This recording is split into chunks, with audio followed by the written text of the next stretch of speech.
Now the reaction of water, so reaction of metals with water. अगर किसी metal की reaction हम किसके साथ कराएं, वाटर के साथ अगर कराते हैं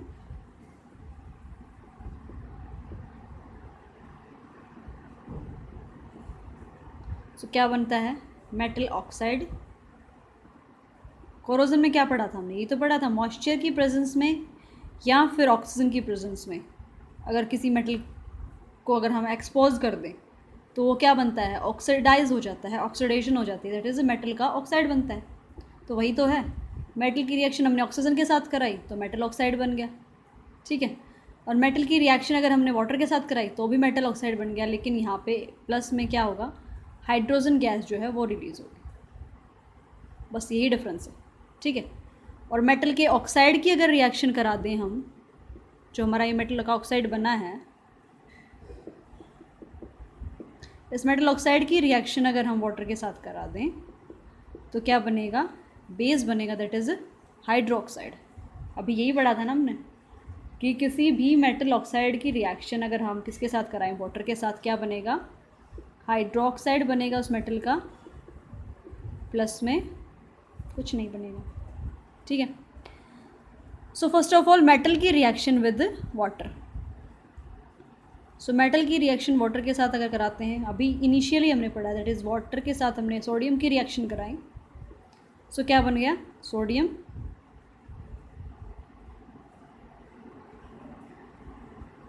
ऑक्साइड। नहीं समझे, सो मेटल ऑक्साइड बनेगा। लेकिन हमने क्या पढ़ा है कि मेटल ऑक्साइड जो बना है वो पानी के अंदर हम रिएक्ट करा रहे हैं ना भाई, तो पानी तो प्रेजेंट है, तो वो फर्दर रिएक्ट करके क्या बना देगा, फर्दर वाटर के साथ रिएक्ट करके क्या बना देगा, बेसिकली बेस बना देगा, that is sodium hydroxide. So almost कई बार ये लिखा होता है कि सोडियम की वाटर के साथ रिएक्शन कराई तो क्या बना, सोडियम हाइड्रोक्साइड, क्योंकि ये रिएक्शन इतनी फास्ट होती है, सोडियम बहुत ही ज़्यादा वोलेटाइल मेटल है, बहुत ही ज़्यादा रिएक्टिव है, ठीक है। तो क्या है कि जो सोडियम ऑक्साइड है वो स्टेबल ही नहीं होता, इतना फास्ट कन्वर्ट होता है सोडियम हाइड्रोक्साइड के अंदर।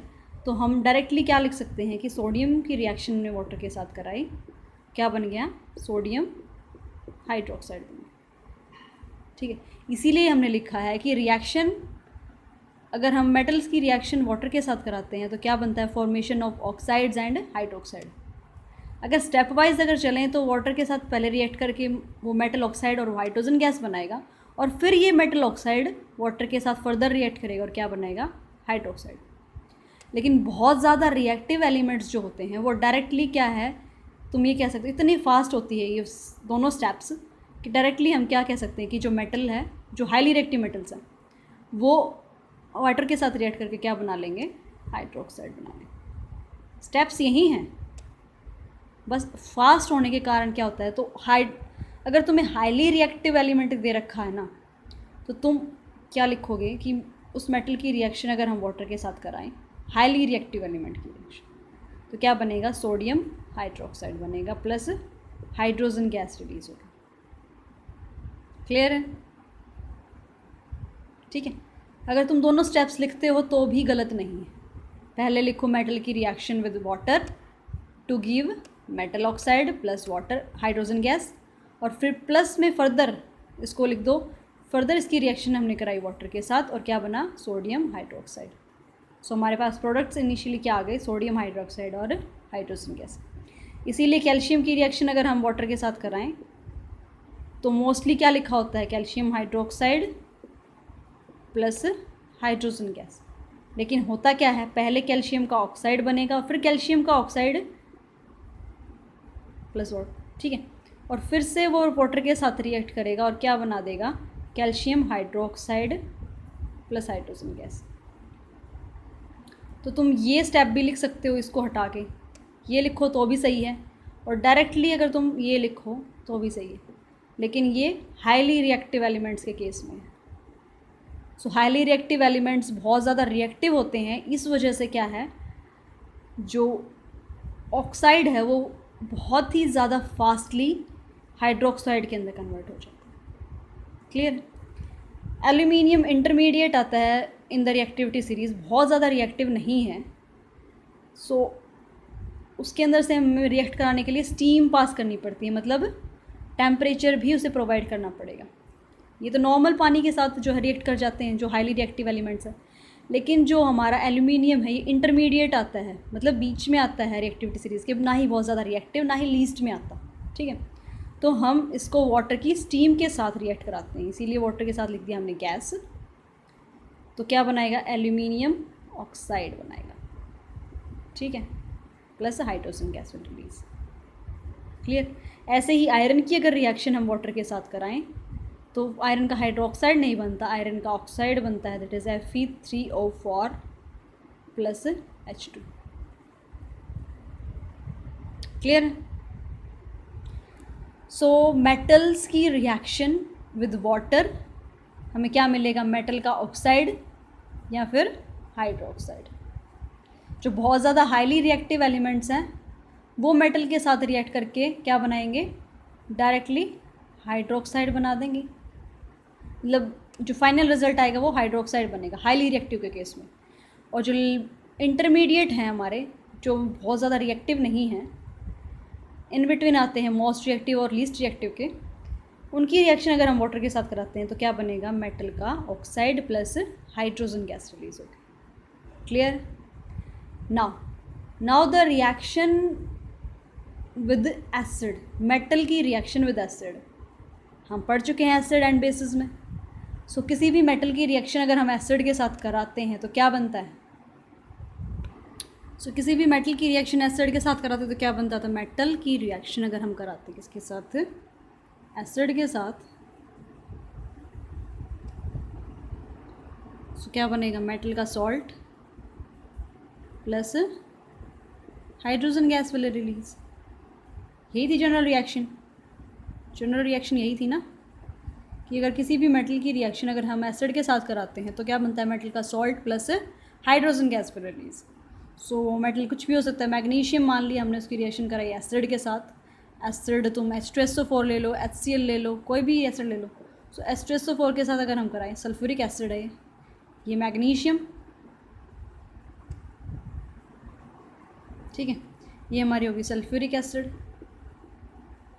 सो रिएक्शन अगर हम लिखते हैं तो उनके नीचे जो रिएक्शंस के नीचे उनके रिस्पेक्टिव नाम जो है ना, कि ये कौन सा सब्सटेंस है, ये क्या है, वो ज़रूर लिखने हैं, ये ज़रूर मेंशन होने चाहिए। ठीक है, so this is sulphuric acid, और उनके नीचे ही, ये नहीं पहले रिएक्शन लिख दी फिर उसके बाद हम नाम लिख रहे हैं। तो मैग्नीशियम का, मैग्नीशियम H2SO4 के नीचे आ रहा है, सल्फ्यूरिक एसिड आ रहा है कहाँ पे, Na, मैग्नीशियम सल्फेट के नीचे आ रहा है। ठीक है, सो मैग्नीशियम की रिएक्शन हमने किसके साथ कराई, H2SO4 सल्फ्यूरिक एसिड के साथ, तो क्या बनेगा, मेटल का salt plus hydrogen gas will release. So ये क्या है, मैग्नीशियम सल्फेट। सो उनके नाम उन कंपाउंड्स के नीचे ही होने चाहिए। सो मैग्नीशियम सल्फेट हाइड्रोजन के नीचे नहीं आना चाहिए। ठीक है, राइट। सो किसी भी मेटल की रिएक्शन अगर हम एसिड के साथ कराते हैं तो क्या बनेगा, मेटल का salt plus hydrogen gas will release. Right. दूसरा एग्जांपल अगर लें हम किसका, कैल्शियम का ही ले लेते हैं, सिंपल है। कैल्शियम की रिएक्शन अगर हम HCl के साथ कराएं तो क्या बनेगा, it will form calcium chloride plus hydrogen gas will release. ठीक है, सो ये क्या है, मेटल है, दैट इज़ कैल्शियम मेटल है। मेटल की रिएक्शन हमने किसके साथ कराई, हाइड्रोक्लोरिक एसिड के साथ, जो कि एक एसिड है। तो क्या मिलेगा हमें, एक salt, that is calcium chloride. Calcium chloride क्या है, एक सॉल्ट है, और प्लस में हाइड्रोजन गैस। करेक्ट है। सो जनरल रिएक्शन हमें ये क्या हेल्प करेगी कि प्रोडक्ट प्रेडिक्ट करने में हमें आसानी होगी।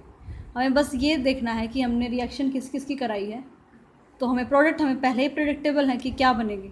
अगर मेटल की रिएक्शन हम एसिड के साथ कराते हैं तो क्या प्रोडक्ट मिलते हैं हमें, salt and hydrogen gas. Right. अब एक टर्म आती है एक्वारेजिया या फिर रॉयल वाटर। एक्वारेजिया या फिर रॉयल वाटर भी बोल देते हैं। एक्वारेजिया क्या होता है, उससे पहले हमें ये पता क्या होता है, जो हमारे रिएक्टिविटी सीरीज़ के लोअर एलिमेंट्स होते हैं ना, जो लेस रिएक्टिव एलिमेंट्स है, जैसे सिल्वर है, गोल्ड है, प्लेटिनम है, सिल्वर, गोल्ड, प्लेटिनम, जो ये नीचे वाले एलिमेंट्स होते हैं ना, लोएस्ट रिएक्टिविटी एलिमेंट्स, ठीक है, ये अगर हम किसी एसिड के साथ रिएक्ट कराएं, नॉर्मल एसिड के साथ, तो हाइड्रोजन गैस रिलीज़ नहीं होती।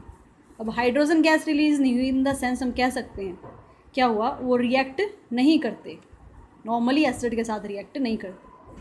लेकिन इन मेटल्स को अगर हम एक्वारेजिया के साथ रिएक्ट कराएं तो ये रिएक्ट कर जाते हैं, उसके अंदर डिज़ोल्व हो जाते हैं, ठीक है। सो एक्वारेजिया है क्या? एक्वारेजिया कुछ नहीं है। अगर हम HCl की रिएक्शन, HCl और HNO3 को, दैट इज़ नाइट्रिक एसिड को, किस रेशो में मिक्स करें? 3:1 रेशो में। मतलब 3 पार्ट अगर हम HCl के लें और 1 पार्ट HNO3 का लें और उनको मिक्स करें तो क्या बनेगा? एक्वारेजिया। सो इस मिक्सचर को हम बोलते हैं एक्वारेजिया। सो ये रेशो डेफिनेट है भाई, 3:1 मत कर देना कि 3 HNO3 और HCl1, तो एक्वारेजिया नहीं होगा, वो प्रॉपर्टी शो नहीं करेगी। रेशो क्या होगी? HCl versus HNO3।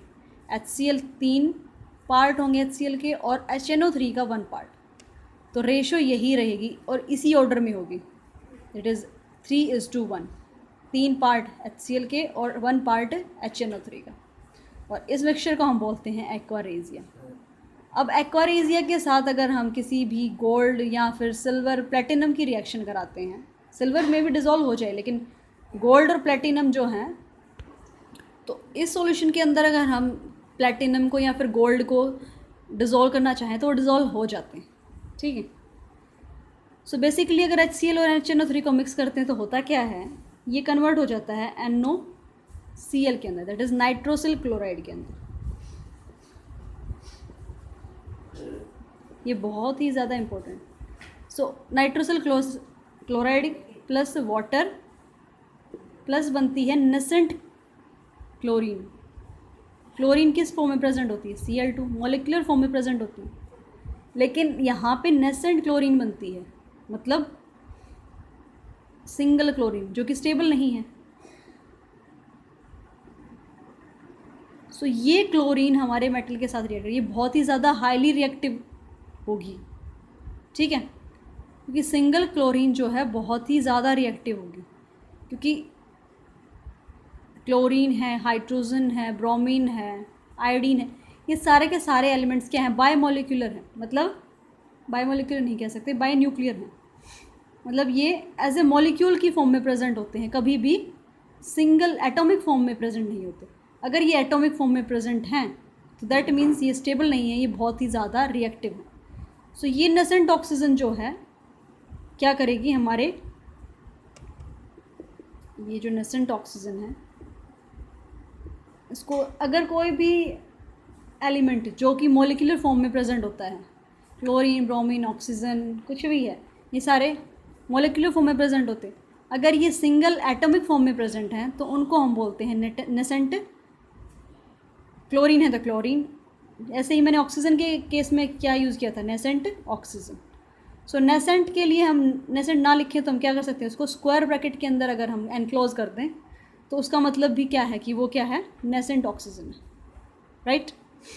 सो ये नेसेंट ऑक्सीजन हमारे गोल्ड या प्लेटिनम के साथ रिएक्ट करेगी और क्या बना देगी, प्लेटिनम के साथ रिएक्ट करेगी तो प्लेटिनम क्लोराइड, और गोल्ड के साथ रिएक्ट करेगी तो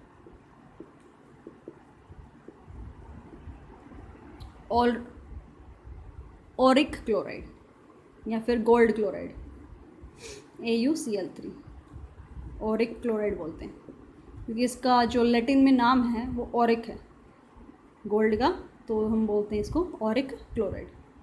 क्लियर है? सो रिएक्शन एसिड के साथ नहीं हो रही थी, लेकिन यहाँ पे रिएक्शन कैसे हुई, जैसे ही हमने HCl को HNO3 के अंदर मिक्स किया तो ये रिएक्शन हो गई, नाइट्रोसिल क्लोराइड बना, वाटर बना, फिर ये जो नेसेंट क्लोरीन बनी ना, ये नेसेंट क्लोरीन इन मेटल के साथ रिएक्ट करेगी और क्या बना देगी, ये सॉल्ट्स बना देगी, that is platinum chloride and Auric chloride. और इसी वजह से जो ये लीस्ट रिएक्टिव एलिमेंट हैं, दैट इज़ जो हम नॉन रिएक्टिव भी बोल सकते हैं, ये भी एक्वारेजिया के अंदर डिज़ोल्व हो जाते हैं, इसीलिए ये एक्वारेजिया के अंदर डिज़ोल्व हो जाते हैं। नेसेंट का मतलब क्या होता है? जस्ट बॉर्न, जो अभी अभी पैदा हुआ, ठीक है। सो ये इनिशियली फॉर्म हुई है, जस्ट बनते ही क्या होगा, वो मेटल के साथ रिएक्ट कर जाएगी और क्या बना लेगी? प्लेटिनम या फिर मेटल का सिल्वर गोल्ड क्लोरीन बना लेगी, गोल्ड क्लोराइड बना देगी। अदरवाइज़ अगर तुरंत ना बने तो क्या हो जाएगा? क्लोरीन के साथ कंबाइन करके क्या बना लेगा? Cl2 तुरंत बन जाता है, क्योंकि हमारे पास मेटल भी प्रेजेंट है, तो वो क्लोरीन इन मेटल के साथ रिएक्ट करके मेटल क्लोराइड बना लेगा। ये बहुत ही ज़्यादा इंपॉर्टेंट है, एक्वारेजिया पे क्वेश्चन ऑलमोस्ट पूछ ही लिए जाते हैं, सो इसको ध्यान से सुनो, ठीक है। सो ये तो था एक्वारेजिया। उसके बाद हमारे मेटल्स की रिएक्शन बचती है विद दूसरे मेटल सॉल्ट्स के साथ, ठीक है। किसी भी मेटल की रिएक्शन किसी दूसरे मेटल के सोल्ट के साथ अगर हम रिएक्ट कराएं तो क्या होता है? ये रिएक्शंस हम डिस्प्लेसमेंट रिएक्शंस में पढ़ चुके हैं। क्या होगी? डिस्प्लेसमेंट रिएक्शन कैरी होगी। दैट इज़ एग्जांपल देख, अगर किसी मेटल की रिएक्शन किसी दूसरे मेटल के सोल्ट के सॉल्यूशन के साथ अगर हम कराएं, या फिर यूँ कहें कि किसी मेटल को, जैसे कि एम मेटल था और हमने एक्स मेटल के सोल्ट है हमारा कोई भी, ठीक है, ये इसका एक्स मेटल है, इसका सोल्ट सॉल्यूशन है, इसके सोल्ट का हमने सॉल्यूशन बना रखा है। तो इस मेटल को अगर हम इसके सोल्ट सॉल्यूशन के अंदर डालें तो क्या रिएक्शन होगी? रिएक्शन होगी, उसको हम बोलते हैं डिस्प्लेसमेंट रिएक्शन। मतलब अगर ये मेटल इस मेटल के इस सोल्ट के अंदर जो मेटल है ना, इस मेटल से अगर ज़्यादा रिएक्टिव होगा, ये जो मेटल हम डाल रहे हैं, जो रिएक्ट करा रहे हैं, अगर ये मेटल इस मेटल से ज़्यादा रिएक्टिव होगा तो ये इस मेटल को क्या कर देगा? डिस्प्लेस कर देगा। That is displacement reaction show करेगा। फॉर एग्जांपल जिंक है, जिंक की रिएक्शन अगर हम कॉपर सल्फेट सॉल्यूशन में डाल लें, अगर ये मान लिया हमारा ये जो सॉल्यूशन था ये क्या है? कॉपर सल्फेट का सॉल्यूशन है, ठीक है, और हमने मेटल कौन सी डाली? जिंक डाली इसके अंदर, तो क्या होगा? जिंक कॉपर से ज़्यादा रिएक्टिव है, तो ये इसको यहाँ से डिस्प्लेस कर देगा और क्या बना देगा? Zinc sulphate. ये जिंक जो है इस कॉपर को यहाँ से हटा देगा, ठीक है, क्या बना देगा? Zinc sulphate plus copper metal. So क्या रिएक्शन होगी? अगर किसी भी मेटल को दूसरे मेटल के सोल्ट के सॉल्यूशन में अगर हम डालें या उसके साथ रिएक्ट कर रहे हैं तो क्या होती है? डिस्प्लेसमेंट रिएक्शन होती है। Only if the adding metal, जो मेटल हम रिएक्ट करा रहे हैं, वो उस सोल्ट के मेटल से ज़्यादा रिएक्टिव होना चाहिए। क्लियर? सो किसी भी सोल्ट के साथ अगर हम किसी मेटल को रिएक्ट कराएं तो किसी दूसरे सोल्ट के मेटल के साथ, तो क्या होगा? अगर वो ज़्यादा रिएक्टिव है तो उसको डिस्प्लेस कर देगा, अदरवाइज़ नहीं करेगा। सो किसी मेटल सोल्ट के साथ दूसरे मेटल को रिएक्ट कराते हैं तो क्या बनते हैं? क्या होती है? Displacement reaction will take place. So ये तो थी हमारी reactions of metal with different compounds, या फिर हम कह सकते हैं chemical properties of metals. So next class में हम पढ़ेंगे chemical properties of non metals. Thank you.